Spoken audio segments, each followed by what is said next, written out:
Among other things, one thing which infuriates me when I practice criminal law is that when we argue matters before a judge, the judge says, why do you want a quashing? Why do you want to discharge? Why do you not go to trial? Judge Sahab, among the 100 other problems that I face when I go to trial, there is also one great example of passport renewal.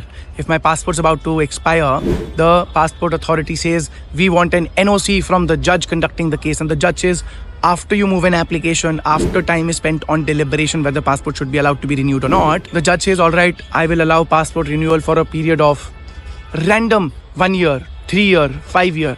Why not just give that 10-year passport renewal if you say that, trial is something that you should go for and prove your innocence? Why put me through all of this trouble? On top of this, when a person applies for visa in India to all these other countries, the countries also look at a passport and say, it's only valid for another 3 years, or it was valid for 5 years. There must be a criminal case going on against the person, and then your chances of getting a visa also go down.